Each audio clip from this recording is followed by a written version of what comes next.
Hi, everyone. Welcome back. Once again, I'm Jessica Wall, the food reporter at Ad Age. Hopefully, you were able to join us for the sessions earlier today. I enjoyed how my conversation with Kate Trumbull from Domino's Pizza was followed by EJ Schultz talking about the delivery of beer and other alcoholic beverages with Drizzly and Diageo North America. I really didn't plan that, though maybe our events team did when they set up the schedule. Props to them for pizza and beer together. It was a great combination. And we got to hear about the rise of e-commerce for groceries. It's amazing how much change that category has experienced in a matter of months. Once again, we invite you to ask questions in our social channels. We will do our best to get to them. And if you're sharing thoughts about the conference on social media, feel free to use the hashtag #AdAgeNext. Next says a lot about this industry.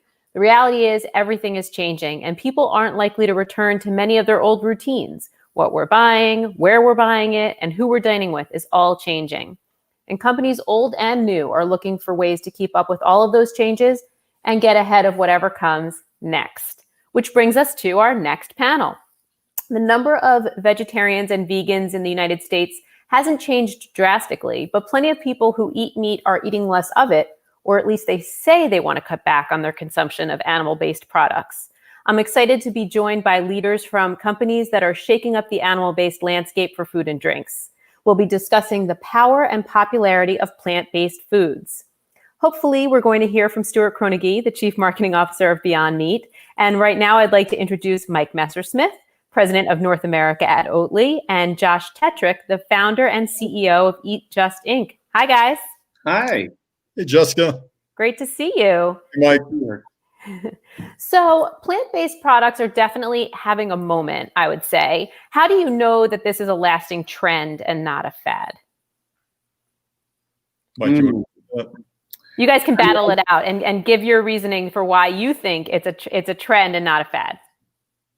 Trend and not a fad. I mean, so for me, I'll just, with Oatly, we are a 25-plus-year-old Swedish company taking a very deliberate path over the course of that journey. And so while we're still very in our early stages here in the United States, just a little bit more than 3 years of development in, for us, we look, largely to, our home markets back in the Nordic countries of Sweden and Finland, where, in many ways, that's kind of set the precedent table for what we thought was possible, even at the very beginning in the US. And so where we've seen massive development and growth of the plant-based segment, and where we really had belief that even when no one had ever heard of oat milk before, when we were starting in the US, that we thought it was possible. And so that's staying power, and even just like core idea of why we started making products out of oats, in the 90s, I think for us gives us a lot of confidence that this is an enduring idea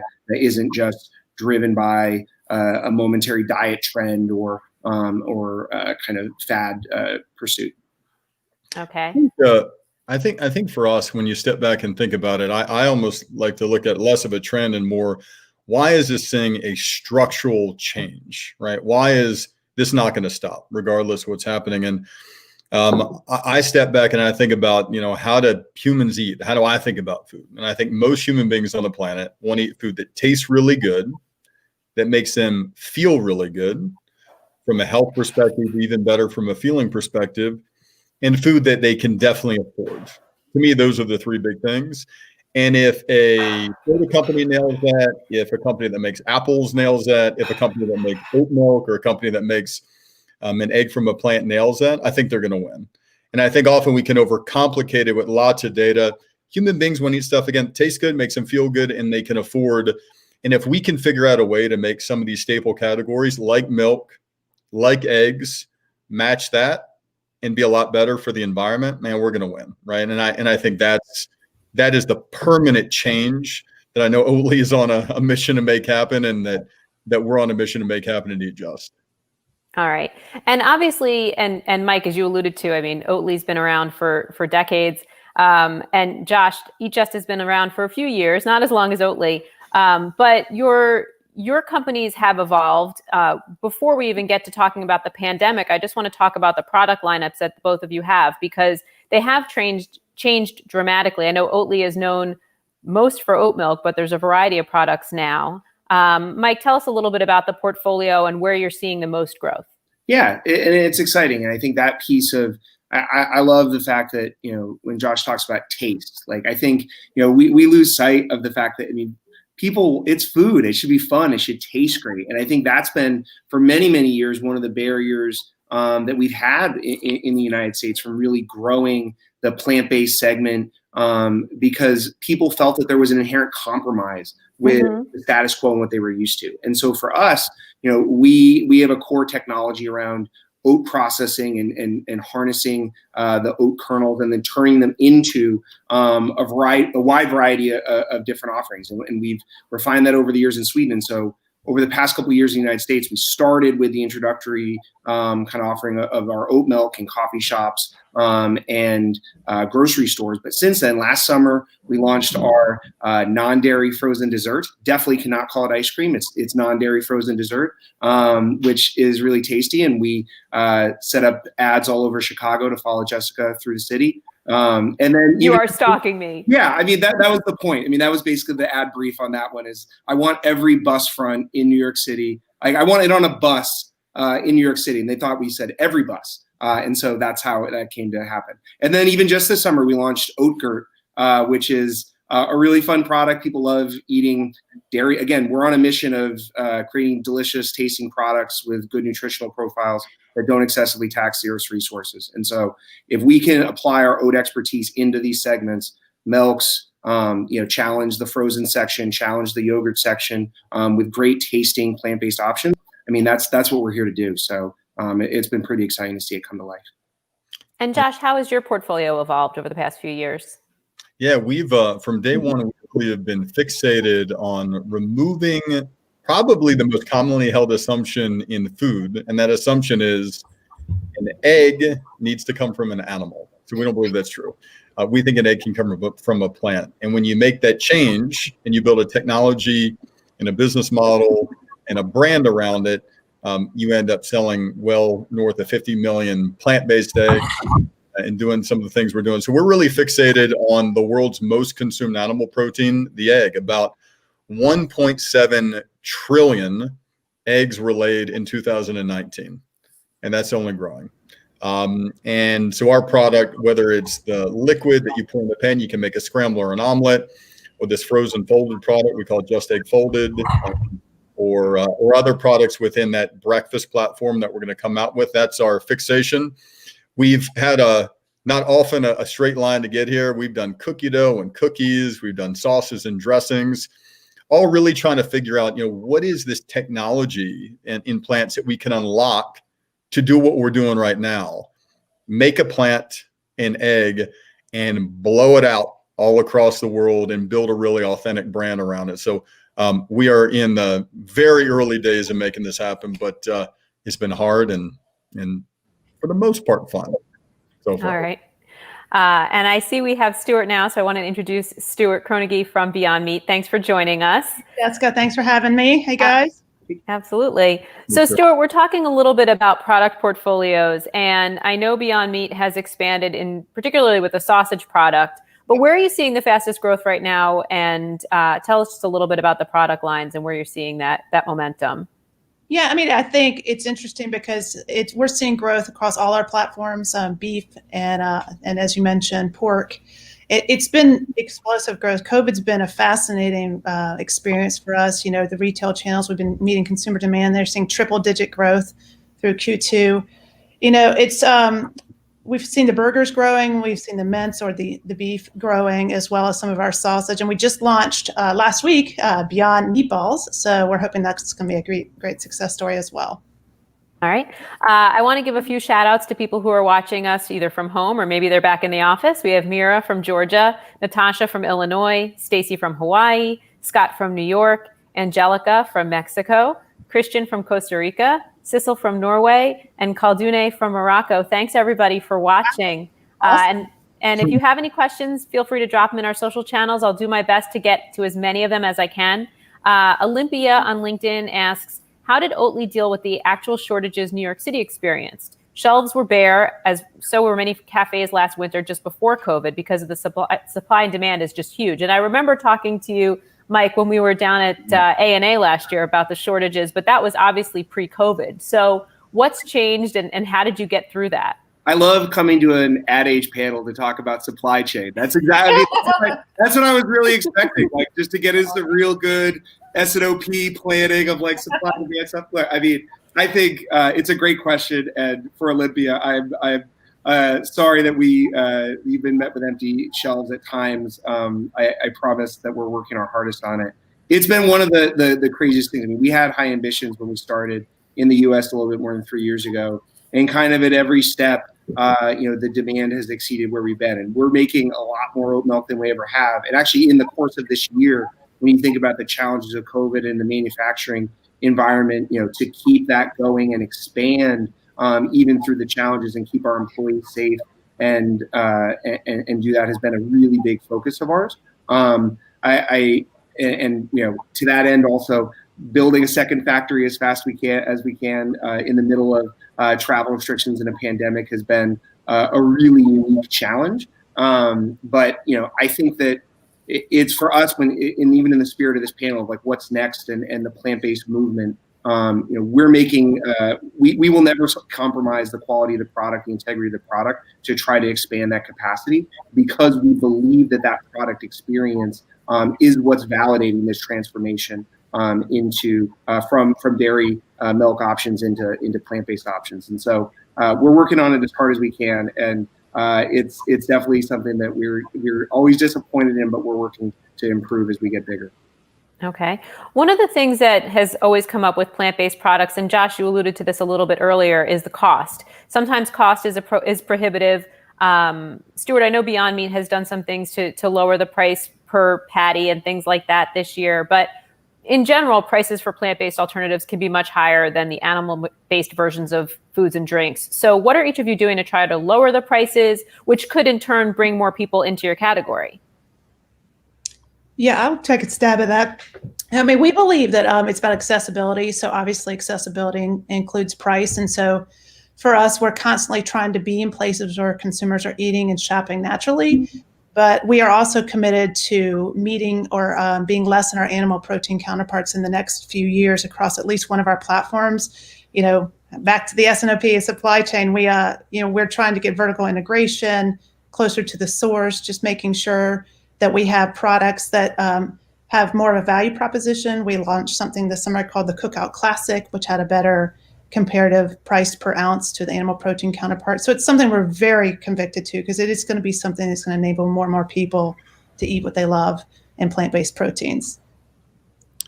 Jessica, when I step back and think about it, I think it's important to think not just, when is a plant-based product going to be below the cost of an animal protein product, but realize these are new technologies, they're new processes, and just like any technology, whether that's a computer, whether it's a phone, whether it's a refrigerator, whether it's a TV, whether it's an electric car, this is always the deal, right? The new thing initially is always more expensive than the old thing. What happens though? More consumers start buying it, the volume goes up, the cost comes down. You got smart folks like the people on our panel that nail the supply chain process. And that's just what happens, right? That's inevitable. So as long as we can continue to make products taste really good, connect with consumers, and have smart folks running the supply chain. In our world, we're dealing with one of the lowest cost animal proteins on the planet, the conventional egg. So the average cost of an egg is about 8.2 cents. So there's 1.7 trillion or so, about 8.2 cents per egg. About 53% of each egg comes from the feed, soy and corn. Our objective is ultimately to get below 5 cents per egg. We're far off from it today. We're just south of 20 cents. And for us to get south of 5 cents, we need to have a more efficient supply chain. And that means lower cost beans, but still high quality beans that support the livelihoods of farmers. It means more advanced, more efficient protein separation because we're trying to pull the protein out of that bean. And ultimately, it means plugging in that technology into a set of what we call downstream partners, like the largest egg processor in the world, Michael Foods, who converts that technology, that protein, into a finished product, right? Not just one, but all three are required ultimately for us to get down to that place where 75% of people prefer a plant-based egg to a pasture-raised egg in terms of taste, and it's significantly below the cost of the cheapest conventional egg. That's where we're at. All right. And Mike, what about you? What can you do? You mentioned obviously having the second area in, I believe it's Utah, right, where you're going to be doing more production. So that potentially could bring costs down, correct? Yeah, I mean, I think I agree with everything that was said about, scale driving effectiveness. I think, we've always tried to, the notion of accessibility is key, where I think that there's a stereotype of the plant-based food movement that is a coastal, big city, urban only phenomenon. And, our experience at Oatly has been anything but that. And, we've seen adoption from, small parts of small towns, coffee shops nationwide, where there's a demand there for great tasting plant-based items. And so we're trying to increase distribution and scale access while being mindful of price point so that regular folks can afford to bring this product home and have their family enjoy it. And I think that comes with those exact, we do have a high degree of technology in our product. It is not a commodity input. And we work really hard on all of that upstream value chain as well of how are we paying premium prices to our farming partners for great oat inputs. And so, we really consider all those pieces and try to find the sweet spot of something that is affordable, meaning you get a great product for what you pay, and that it's broadly available so that we can actually create the impact from a sustainability standpoint at scale that is the mission of the company. But we're not there. I mean, we have so much more work to do on there. It's just the beginning. You mentioned coffee shops, and that fits in nicely with something I wanted to talk about, which is the restaurant industry. All three of your brands have had success partnering with restaurants for product launches and obviously trying to get your products on the menu. But the restaurant industry is in flux right now, is a nice way of putting it. So how important are the return of restaurants and the growth of restaurants to your growth strategy? Anyone wants to dive in on that one? Super important to us, obviously. I mean, going to accessibility. I mean, plant-based eating is a shift. It's not a fad. So we want to make sure that our partners in restaurants are viable, and people can go out to eat. And so they're very important to our growth strategy. And we're very appreciative of them as partners, and have really been trying to help them through this unprecedented time. It's about creating innovation and excitement and great tasting offerings that they can give to their guests from our vantage point. Super important. When we think about it, just like, our belief that plant-based is not a trend, but a permanent shift, I think going to a place with other human beings and sitting down and enjoying food together is human, which makes me think that restaurants will probably be all right in the long term, right? There's going to be some changes and in evolution there, but because of that, we want to be there, right? And we're beginning to see a number of restaurants, cafes, dining halls, hospitals, stadiums, etc., come back a bit in the U.S., certainly more so internationally. We're going to be doing a big thing in China around working with a number of large food service players before the end of the year. But we won't be the company that we're trying to be. We want to achieve the mission that we're on, absent working effectively with restaurants all around the world. And it's been hard to see what a lot of them have been dealing with. But, my hope is that the industry will pull through. I think they will. And hopefully everyone will be better for it. All right. Just a reminder, once again, I'm Jessica Wall, the food reporter here at Ad Age, and I'm speaking with Stuart Kroenige, the Chief Marketing Officer at Beyond Meat, Mike Messersmith, President of North America for Oatly, and Josh Tetrick, who's the founder and CEO of Eat Just. So thank you all for joining me. I have a couple of questions from the audience that I want to get to. So one person was asking, Erica was asking, how can we begin to educate on plant-based benefits at a school system level? We should learn as children, not as adults, about this lifestyle. I love that question. I mean, so in Sweden, one of the things that we've done, which was, I am always blown away by our creative team. We created pamphlets for children about how to talk to their parents about climate change and how to talk to their parents about the impact of food systems. on sustainability, almost like they basically took the like how to have a difficult conversation with your kids about drugs or these other things, and it was trying to equip like incredibly socially minded teens into how to have difficult conversations with their parents about climate change. And I could not agree with that question more. Like, again, as a Swedish company, if you don't believe that like teenagers are going to change the world, like it is happening. And so we've tried to do different things like that. And we always take ideas like that from our businesses in other markets to try to bring to the United States. But I believe that is what's going to happen. And I believe brands like the ones that we have here today are the ones that are going to drive that. I guess I guess I might approach it in two ways. I sort of imagine myself like back at Rocky Ridge Elementary, not paying attention in Alabama. What would open up my eyes? And I think hearing about stories of innovation, of entrepreneurship, of technology. I think growing up, I at least thought the food industry was pretty boring. I didn't think the food industry was exciting and full of folks like the folks who work at Beyond and Oatly, who can turn oats into milk and raw materials into sausage and burgers. But there's so much dynamism and entrepreneurship and excitement around that. I think I'd probably take that'd be one element. And I think the other path I would take, which I sometimes gets lost in the headlines around food technology, is whole plants are really good for you. Apples, pears, collard greens, kale, squash. We don't have to separate protein from them like we do to a mung bean, right?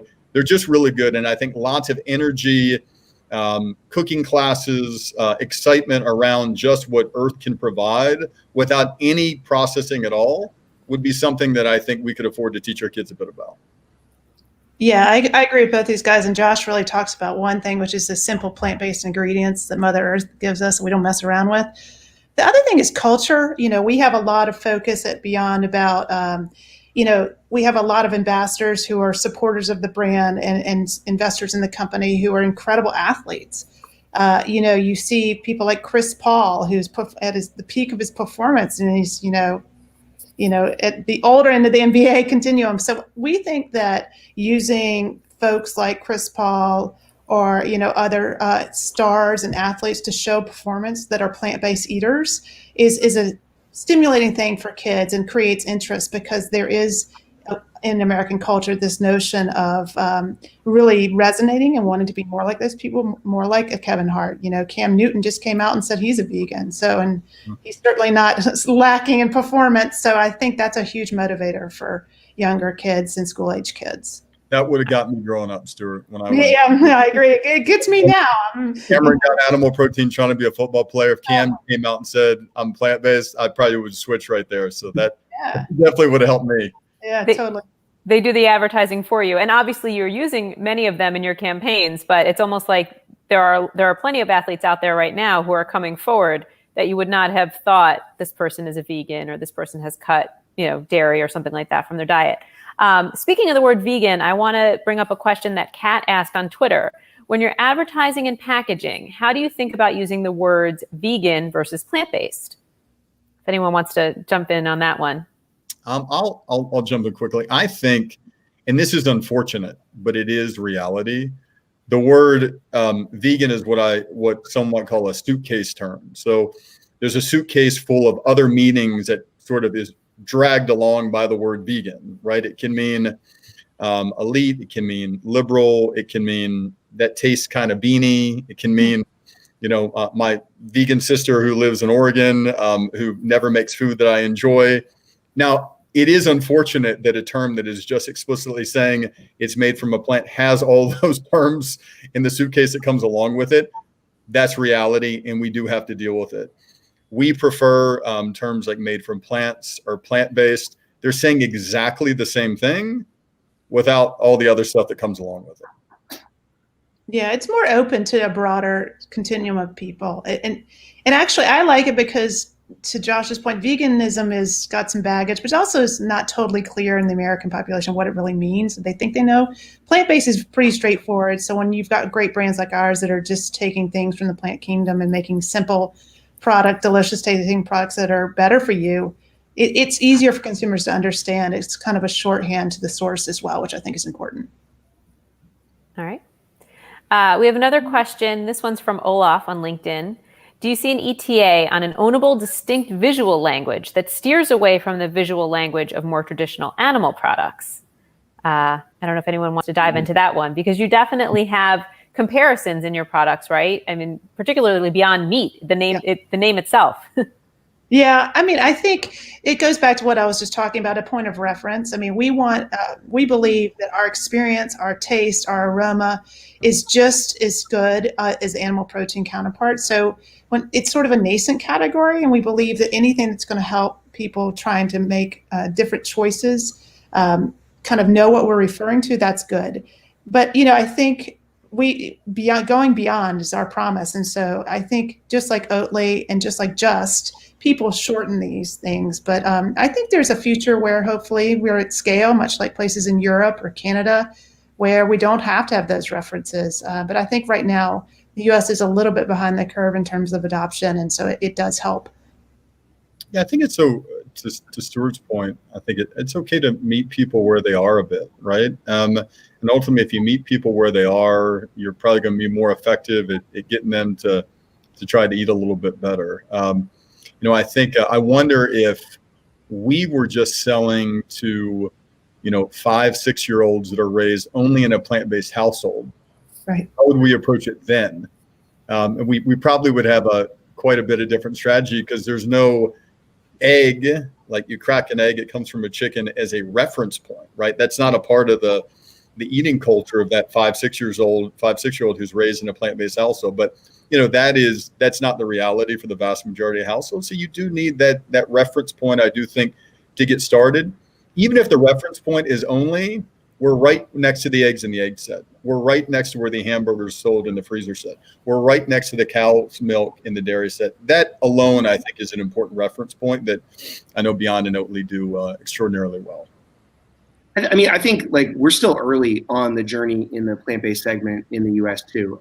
The context matters a lot, like Josh just said, and I think there's an opportunity for creative, innovative brands who have that great tasting product to invent the language and the visual system of the future. And I think that there is, you got to balance of how much you're seeking to blend in with what you're seeking to kind of pull things. But we at Oatly, I mean, we've tried to craft a visual language of our packaging that is super distinct, that uses color, and it's not just like a splashy glass of liquid with a barn door in front of it or something like that. I mean, we tried to really break through that and create something distinct. And so I think we are still in very nascent areas. Consumers are smart with understanding the context of what this is and how you use it. So there's an opportunity there for the brands that are going to be leaders over the coming 10, 15, 20 years to create that language for the future. So, I mean, in terms of an ETA, I think we're getting there, but there's more room to go, I think. Yeah, one thing that's sort of interesting to me is my children are older now, but I remember they were coming home from elementary and middle school referring to meat as protein, which was strange to me, right? I mean, I would not have referred to meat as protein. So, and that is very mass adopted now. And so it just shows you that sometimes the words that we use and the nomenclature and the point of reference is easily switched. So that just means, I think, to these guys' points, the visual language is right behind it. All right. Before I let you all go, I quickly want to touch on the impact of COVID on your businesses. Obviously, we're seeing more people doing grocery store shopping or ordering online, which has shifted some of the business away from restaurants. But how else has your business changed as a result of the pandemic? I mean, I think for us, I came in a little late, but I heard about, shortages. I mean, I think consumers have been more open, certainly, to health and better for you choices. And I think COVID has given probably all of us, certainly for Beyond Meat, an opportunity to drive people to try Beyond Meat. And, we've really pivoted to meet the consumers at the retail channel. We've launched our direct-to-consumer site. We participate in communities. We gave away over 5 million meals for free to those in need. So for us, it was a real, ironically, an opportunity for us to pivot to the success of the brand, despite it being a horrific situation. So it was interesting and in many ways beneficial, although terrible in the macro.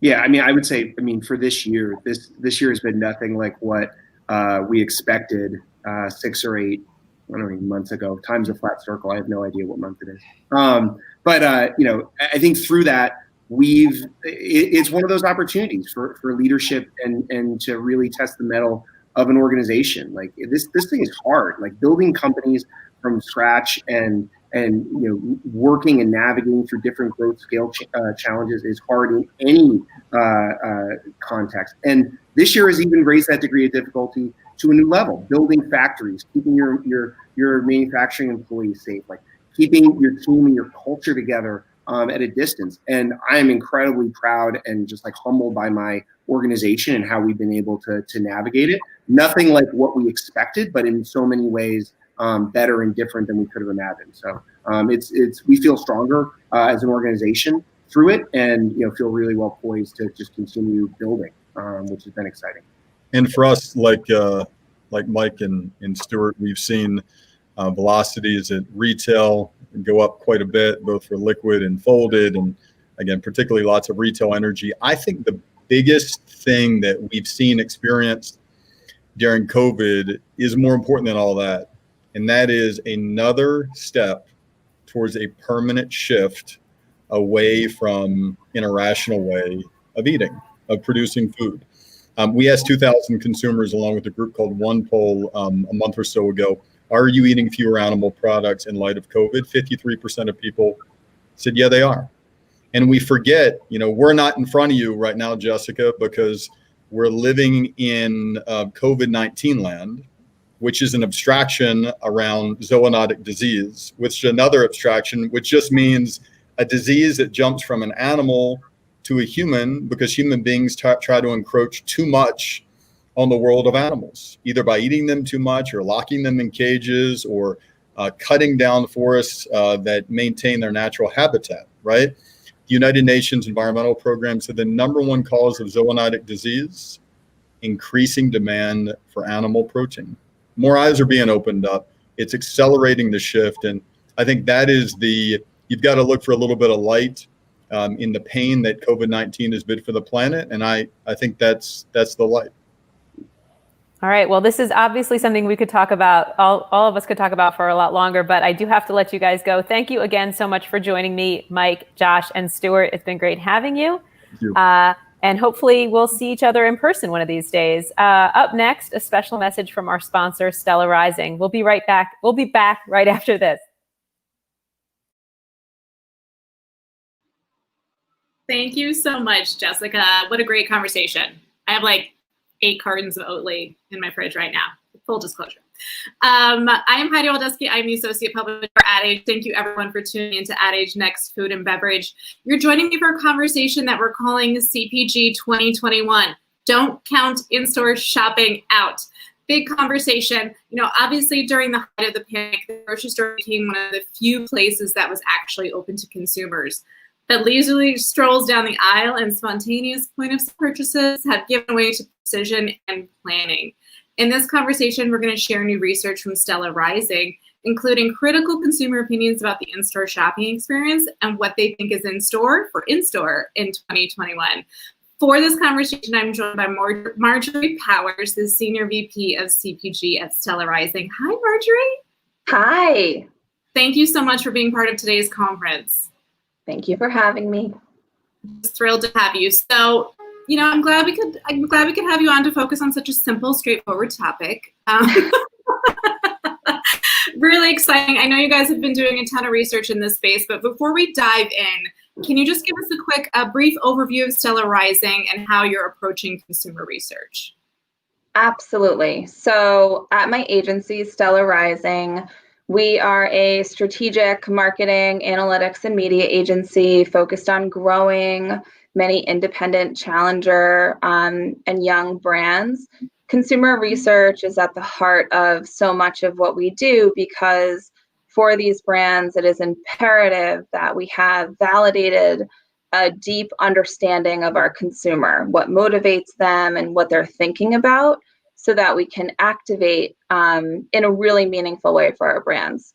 We do have an in-house social community called Glimmer that we've spent a long time building and nurturing, and approach that with rigor to make sure that we're able to dig in with in a significant way to demographics and geography, even something that's been really important during COVID.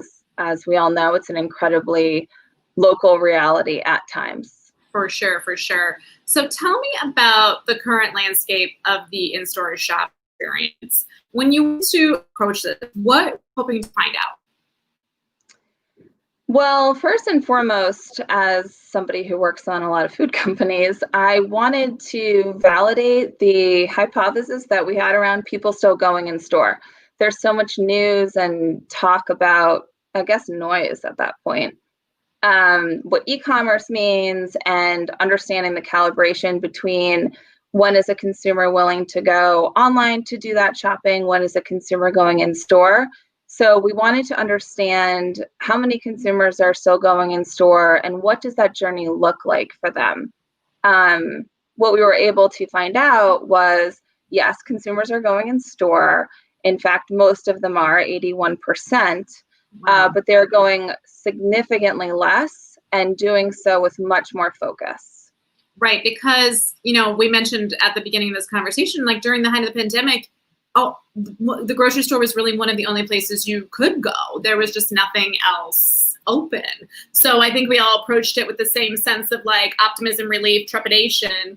What were you seeing in terms of the way consumers are approaching their shopping experience now compared to before COVID? Mm-hmm. So we were really surprised to see the numbers behind how less frequently consumers were going. The year-over-year number for consumers who go to the grocery store 5 times a month is 30% less than last year.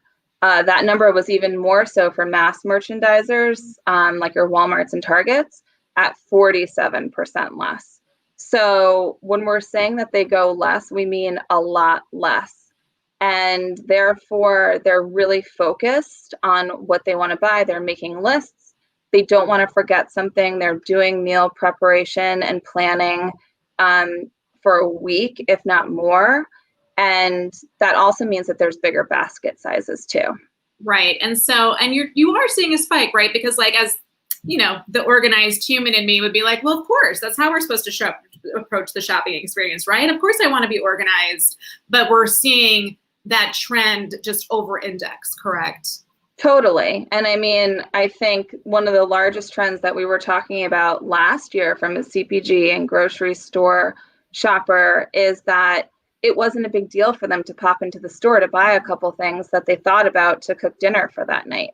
They didn't worry about that at all. It wasn't even something that they thought about. Right. So as we're looking towards 2021, right, and as we're thinking about the in-store shopping experience, are consumers optimistic about what that's going to be? So we definitely asked that question. We wanted to know what is on consumers' minds, and in particular, do they think there will be another stockpiling period? We were shocked to see that an overwhelming 69% believe that another stock up will happen again. I can't believe that those are words that we say and we all know what it even means. I found it to be somewhat optimistic to see that 27% wouldn't participate. Way to go, guys. So okay. That feels like, we're all evolving on what grocery store shopping means for us. And I think when we see that 27% are saying, okay, it's going to happen, but I'm not going to do it, they're saying, I know I'm going to be okay and be able to get the food that I want. Right. So we're just kind of being realistic, saying, listen, this could happen again, but perhaps people are preparing ahead of time, just being a little more realistic, maybe more confidence in the supply chain. That's really interesting. So talk to me about like e-commerce versus in-store versus curbside. What's happening there as we look at the difference between those three? Yeah. So most importantly, something that we took away from this research was looking at an incredible pool of people that have been added to a digital grocery shopper. So 43% of those that we surveyed said that they started grocery shopping online because of the pandemic. That's a huge amount of people. Wow. And from a calibration perspective, we were shocked to see that curbside was more popular than delivery. I think most of us, when we think about online shopping, we're thinking about making our lives easier, having somebody else do all the work for us. But this is one of the rare cases where that's not the case. People are still willing to drive to the grocery store, but not to necessarily go in it because it's a curbside delivery. Right. The other thing is people are really happy shopping online. 91% of these people are happy with that experience. So it's working for them. Right. So I think sometimes we think, especially here on the East Coast, I'm just going to get everything delivered to me. I'm just going to knock on my door and just bring it right to me. So it's nice to see that curbside is playing a really interesting and important role. And I'm sure obviously stores are happy about that as well. Totally. And I mean, I think you go through one sad delivery order where you got nothing that you really wanted and say, well, I'm not going to do that again. That never happens. Okay, so Marjorie, to round this out for our viewers at home, or maybe you guys are back in the office. We don't know. I'm going to be optimistic too. If I'm a CPG brand, how should I be thinking about this data as it relates to how I'm thinking about 2021 and the strategies that I'm formulating? Mm-hmm. I think that when we talk about what's happening for consumers inside of grocery stores and overlay that with the fact that traditionally being in store has traditionally been one of the most attributed area of discovery for consumers for new brands, that's probably not happening, or it's happening a lot less. So brands need to take a step back and reevaluate how they're going to compensate for the loss of that really meaningful marketing touch point with these consumers. I also think that there's an opportunity to be really thoughtful from a cultural COVID perspective in terms of how brands are communicating with consumers, and maybe even layer in something about geography if you can. That's really hard.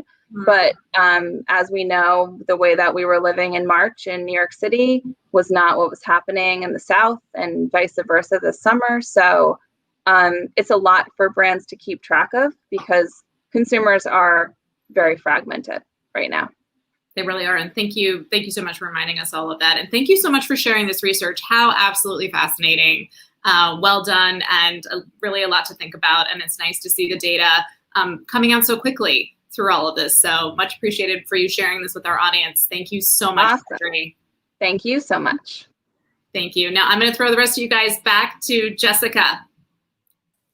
Thanks, Heidi. Great conversation. Thanks. A lot to digest. Ha ha ha. We have one more discussion here today. I'm really excited for this one. I'm going to be joined by Karuna Wawal, who is the Chief Marketing Officer at Nature's Find. And we're going to be talking about what Nature's Find is and are microbes the future of food. Karuna, thanks for joining me. Hi there, Jessica. It's great to be here. Yeah. Thanks for having me. Absolutely. So for people who are unfamiliar with Nature's Find, which is probably pretty much most of the audience, since you're not out in the market yet, can you give us a brief description of what the company is doing? Sure. We think of ourselves, Nature's Find, as a food company for optimists. We're a company of scientists, explorers, and we're trying to figure out how to solve some of our planet's biggest challenges when it comes to the food system.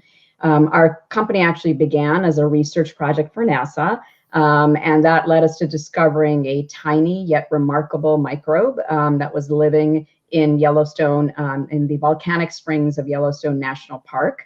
And using that microbe, our scientists then developed a fermentation method that is a surface liquid air fermentation that allows us to create a new to the world protein called Phi. And it's an incredibly sustainable protein that's better for the planet and better for people.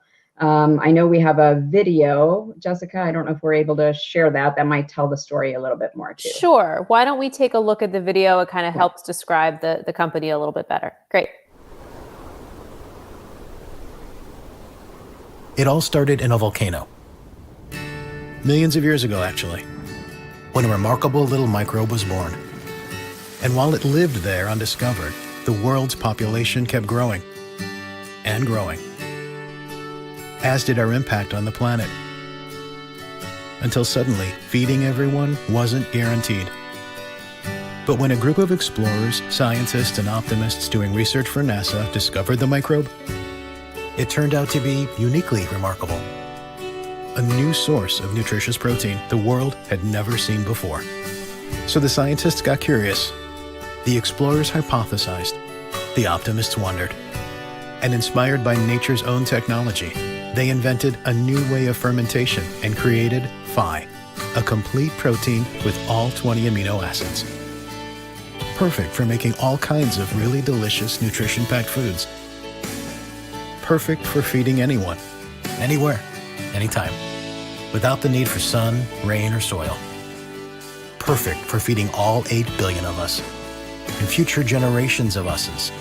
And making Phi uses just a tiny fraction of the land, water, and energy that traditional protein uses. Which means together, we can give the earth a breather. Let it rest, rebuild, even be renewed. From finding a microbe to feeding the whole globe. This is the story of nature's find, and we can't wait to meet all 8 billion of you.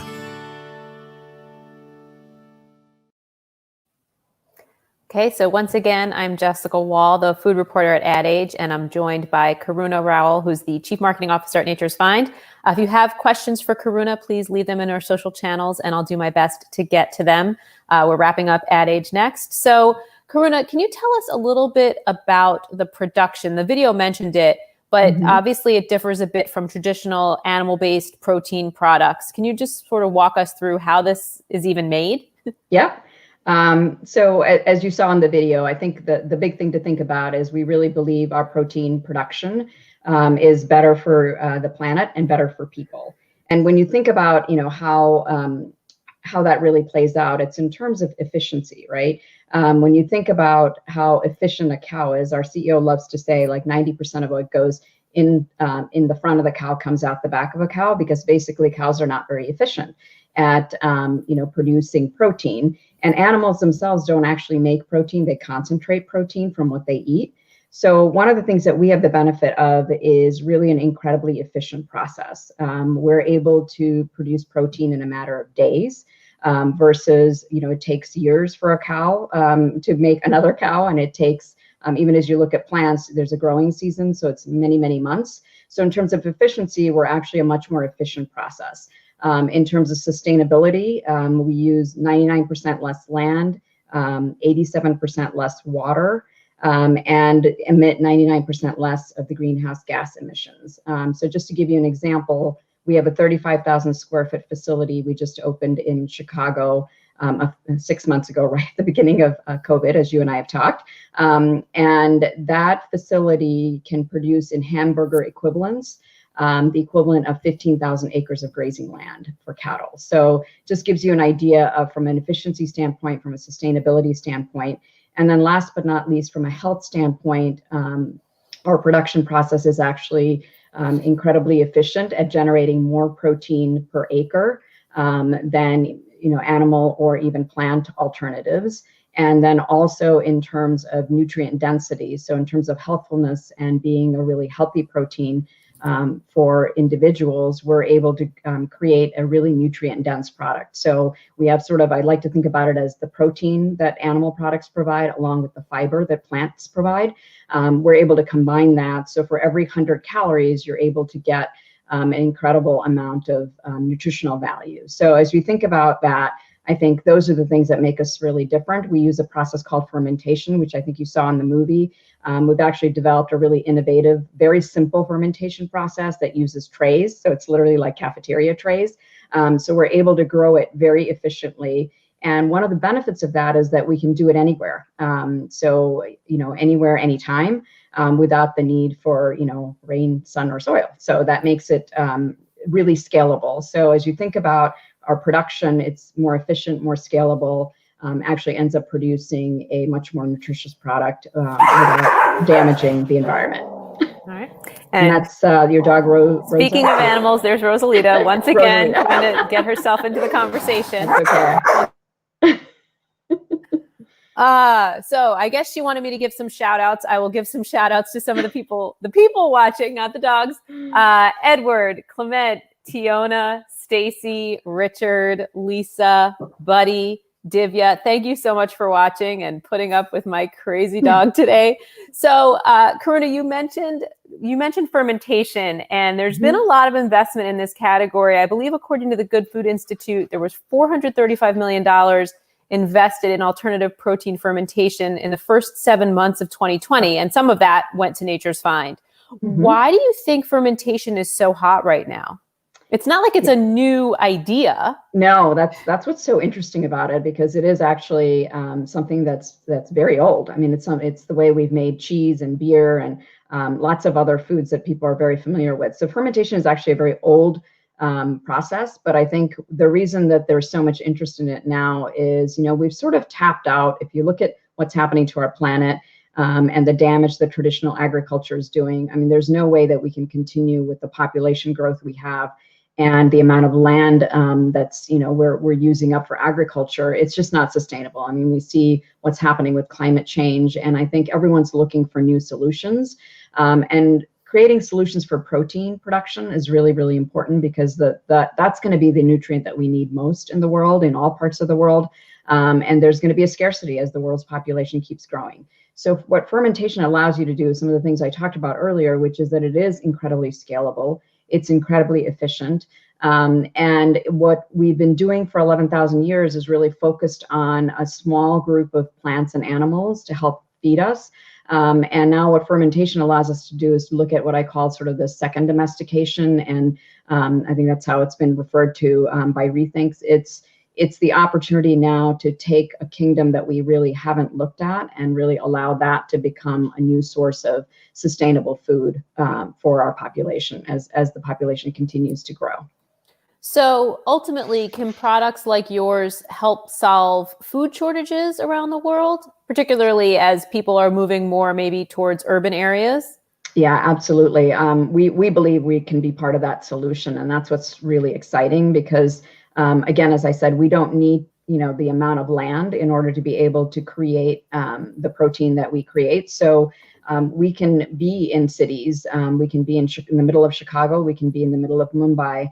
And really, our process allows us to be able to create protein where it's needed most. And as you said, Jessica, as people move more towards cities, getting food production closer to where people live is going to be really, really important for us. As we start to think about urbanization and some of the trends, what we don't want to do is continue to ravage the planet. So how do we do food production in a way that creates healthy, sustainable food and does so while nurturing the planet? That's really the purpose of our brand, and that is the mission that we're on as a company. All right. So when do you expect to have products in the market? We've talked a lot about the production. You have your facility up and running now. When will people actually see Nature's Find in grocery stores? Yeah, as you know, Jessica, we had our big plant opening and launch planned, coincidentally on March 16th, and so close. Yes, so we did not end up doing the big opening, but we did shut down for a little bit, but then got back to production. Obviously assuring the safety of our workers and our staff, and making sure that we are back now online and producing. So we are expecting that, we're in conversations with retailers right now, and we expect to be in the market, I would say, anywhere in the next, 9 to 12 months. You should be able to hopefully come try some of our products, if not sooner. We'll have to figure out the whole sampling thing, because that's obviously become a new challenge we've got to overcome, as some of your earlier speakers were talking about as well. Right. Because it's going to be something new for people, but maybe it's going to be a hard sell at first to convince them that this is what they should be eating instead of what they're already used to buying at the grocery store. Right. No, that's a great point. And I think for us, getting people to taste it is really, really important. And what's been amazing in all of the consumer testing we've done in the year that I've been with the brand, people really are blown away. If you don't tell them, in fact, it's really funny. Share a funny story. The woman that was in the video that you just saw, which is our Hello to the World video, after many, many takes, she was like, wait, I'm not eating chicken. And we're like, nope, you're not eating chicken. So people really are blown away by the taste. So that's the thing we're really excited about. So we're going to have to figure out some creative ways to get people to try our products, but we've got some ideas on that as well. All right. So you mentioned you joined the company a little over a year ago. Maybe let's talk a little bit about your journey, because you started in traditional food back at Procter & Gamble, and then you had a consulting firm, and then you were on the agency side. So you've had experience with more traditional consumer packaged goods marketing. How's that going to translate to Nature's Find? Yeah, so it's been an interesting career journey. And, when I made this decision a year ago, a lot of people said, where are you going and what are you doing? But as I think back to kind of the course of my career, yeah, you're right. I did start in brand management with P&G, working on actually some of the brands that you guys were talking about earlier. So Jif and Folgers and Duncan Hines. So I started my career in food marketing, fell in love with it. Jim Stengel, shout out to him, who was my first boss, really gave me a love for brand building. And that kind of carried over as I, developed in my career at P&G, got some sales experience, and then also went on to run my own consulting company, as you said, where I really got into, again, food and beverage innovation and health and wellness in particular. And then as I made the move to the agency side, it was really to round out my skills as a marketer, to really understand storytelling, because I really believe in the power of storytelling. And so bringing together sort of my brand building and storytelling foundation and skill set, I was looking for the next opportunity to figure out how I could bring all these skills I had developed. And when this opportunity came along, it was, I have to say, a little bit out of left field, not something I was thinking about, because I was looking at more traditional CPG opportunities. But it was one of those, it felt like it's a once in a lifetime chance to actually come in and build something from the ground up. A lot of the brands I've worked on over the years, they're fantastic brands. At Leo, I got the chance to work on the Like a Girl Always campaign. Worked on many, many big brands on the food and beverage side as well. But the opportunity to really come in and sort of test your skills and put it all together and start from literally what the CEO handed me was a blank piece of paper and said, here, go build a brand. As marketers, we don't get the chance to do that too many times. So it felt like a really great adventure to take off on. And it's been quite the journey for the last year, but I've had a blast. So what's been the biggest difference for you about being at a startup versus an established organization? You mentioned the blank piece of paper. I mean, that sounds great, but it could be pretty daunting too. It is. And I discovered that very quickly. So you're right. It is. I think you have to have a pretty high tolerance for risk and be able to go. I mean, there's risk reward, right? The trade-off is a little bit different, but that first day when you walk in, it literally is a blank piece of paper, and you don't have sort of, all of the stuff that's already been done that you just kind of build and tweak on. But I think it also is an amazing opportunity for innovation. So, when I interviewed with the company, one of the things they said to me is, can you take all of that stuff, all the stuff you've learned, and almost like put it aside and then come in and do what we need you to do? And in a sense, that's what you have to be able to do, right? You have to be able to operate at a level of agility and of risk taking, and sort of moving forward and always in active mode. That's very different than I think a lot of the bigger companies. So you get to have a huge impact in a very short amount of time, but you also have risk. So you're constantly balancing those, and every day is. I feel like in the year I've been there, it feels like 5 years anywhere else, because the growth curve you're on is so incredibly steep. It's very exciting. The highs are high, the lows are low. So it's a little bit of a roller coaster ride. But I think if you've got resilience, it can be an amazing opportunity. So do you have any advice for someone who's considering this kind of switch? We're seeing a lot of marketers go from big corporations to startups, or maybe switching categories. What advice do you have for someone considering that kind of transformative switch in their career? Yeah, it's you're right. I've got a lot of people reaching out to me of late who are considering that same switch that you're talking about. I think the first thing is really think it through, because it's not for everybody. And I think a lot of people have this sort of romantic notion of a startup that everybody's hanging out, drinking lattes and playing ping pong. That's not what's happening in most startups. So it's a big commitment. It's a lot of work. And it's also, as I said, you have to make sure that you're ready for the risk reward trade-off. But I think, what I found really interesting is if you pick the right opportunity, and I, had a trusted recruiter that I worked with that said this to me. It's like, we often choose opportunities just based on the brand or the person we're going to work for or the company, but it's also important to look at what's happening in the broader landscape. So if your category is one that's got tailwinds and opportunity, and you can jump in at the right time, there's nothing like it. You're going to learn a ton, but just be ready for really being, all of a sudden you got to roll up your sleeves. I'm doing stuff I haven't done in many years. I've had huge teams and, running agencies and things that are, so it's been a long time. But if you're someone who enjoys that hands-on and want to have an impact, I think it can be a great opportunity, but just make sure that you're picking the right opportunity to jump into, because there's lots out there, but really vetting it and making sure it balances with your own personal risk and the balance you're looking for, but can't beat it in terms of experience. All right. And I want to talk a little bit about the company's target consumer and your reach. Once you do launch, who are you going to be going after, trying to get foods, drinks, all different kinds of products? Who do you think will try them first? Yeah, so it's really interesting. We we did a very comprehensive, this is one thing I did bring from my brand management background, is we did a really comprehensive segmentation study with Nielsen. So we have a pretty good idea of who we're going after.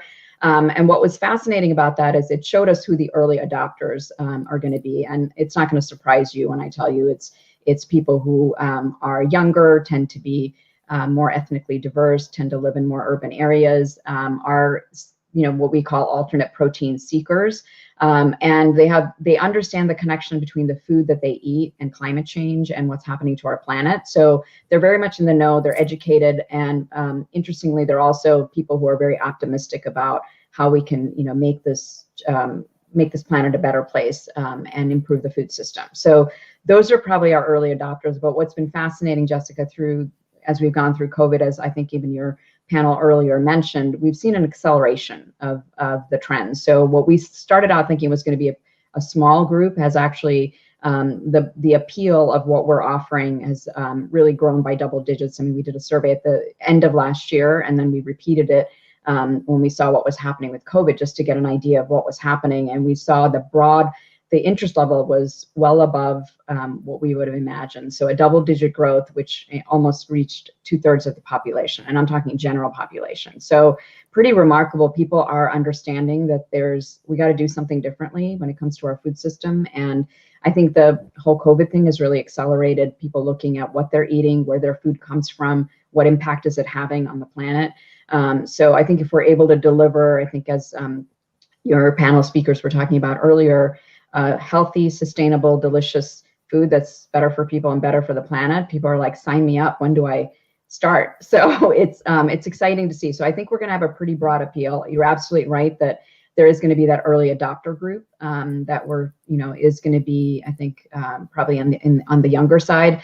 And we're also seeing, I just saw some data. I think you had mentioned earlier that only about 5% of the population is in that vegan vegetarian group. But what's interesting, among 25 to 34-year-olds, it's actually getting closer to 25%, according to some data I saw from The Economist. So things are shifting. And so I think we're going to start to see this become a much bigger trend. All right.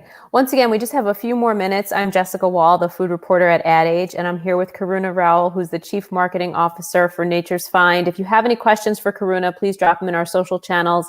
I'll try to get them in these last few minutes of the conference. One question came in from Edward, and I want to see if we kind of touched on this, but I just want to clarify. The company is going to be making branded products, or will you also sell your ingredient to manufacturers? Yeah, that's a great question. We are going to be making branded products. So that's going to be sort of, I'd call our phase one. because we feel like we have a really, as you saw from the video, we have a, somewhat complicated story to tell, and we want to have the opportunity to be able to tell that story as clearly as we can to our, consumers, especially early on, because I think it's going to be really important that we tell the story and build the narrative in the right way. So we are definitely planning to introduce, Nature's Fine branded products to consumers. We, down the road, are we also open to, thinking about, partnerships with manufacturers as an ingredient? I think that's definitely a possibility, because we have the opportunity. I think we talked about this earlier, but we have tremendous versatility in what we can do. And so we're going to look at strategically which categories make sense for us to enter, and which categories it would make sense for us to do partnerships. So that's kind of down the road, but initially our plan is to go to market as branded CPG. Okay. And what kind of marketing should we expect to see? You obviously have a career in the agency world and in packaged food from your time at Procter & Gamble. So what do you think is the type of marketing that will resonate most with your target audience? Yeah, I think what we're seeing is obviously social and digital is going to be really important for this consumer. And again, I think because of the storytelling we have to do, we're going to be using a lot of digital channels, I think, to get our message across. I think over time, we're going to have to see how, the marketing efforts build. But initially, it's, we need to find the best storytelling mediums to be able to communicate our story. And then we're going to, retail is obviously going to be a big part of it. Obviously, retail is going through tremendous change. So we're going to have to be really, watching how all of that evolves in terms of, getting sampling and, making sure that people get to try our products. But those are going to be key components of what we do. Beyond that, I think we're, open to spending time really thinking about the right influencers to bring our story to a much broader group of consumers. Okay. So would that be traditional influencers? Do you think you'll have some celebrities? I know you have some pretty big investor names. Are any of them going to be appearing in ads as well? Not that I know of, but you never know. Yes, we do have some, big investors. And so I think I think we're going to have to see. What we want to make sure is whatever we do is authentic to the brand. So as we get out there, and I think there are going to be, from what we've seen so far, people are really excited about what we're doing. So I think we're going to naturally see both influencers and celebrities that are going to make, be natural connections to our brand. So making sure that we're strategically aligned and it's an authentic opportunity for them to share how they feel about the brand. I think those are the ones that we're going to be excited about. But everything's on the table for now. All right. And we have a question from LinkedIn that comes from Mark. This kind of ties into the marketing question. Is it fair to assume that partnerships with groups that align with environmental conservation efforts will be something you and your team will explore? Absolutely. So we see ourselves as a, sustainable brand that's, really looking at how do we nourish people and nurture the planet. So we're looking for, that's going to be top for us in terms of being a purpose-driven brand. We are, like I said, I had the unique opportunity this time to actually build something from the ground up. And, I've worked on so many brands over the years where, it was like, okay, how do we make this now a purpose-driven brand? I mean, we've actually been, our DNA is about sustainability and about doing right by the planet. So we will definitely be looking for partnerships where we have that common purpose. And to be honest, we've already had a number of brands reach out who I think share some of those same, values. And those are the ones that we're going to be exploring further. All right. And then I wanted to just ask you, Karuna, I know you can't tell us, although you're welcome to tell us which products will be first, but since you have tried the product, what are some of your favorites? Where does it work best? Tricky question. So no, I can't tell you what we're launching, but you saw kind of a wide variety of the range of products that we're able to make. So interestingly for me, because I'm a lifelong vegetarian, so the meat products are a little trickier for me to, so I have to rely on some of my team who know those better. I think we do some remarkable products in both meat and dairy, and then even beyond that, we've done a wide range of products that taste pretty good, darn good, and some of them I think it'll be really hard to tell if you didn't know that you weren't tasting I hate to call it the original, but the alternative. All right. And then one more question about the coronavirus impact on everything. Obviously, it delayed the grand opening of your facility in Chicago, although you're now back up and running with production and that sort of thing. Did it delay conversations with retailers? And in the end, is it actually maybe helping your conversations with retailers because people are realizing what's going on with, animal proteins?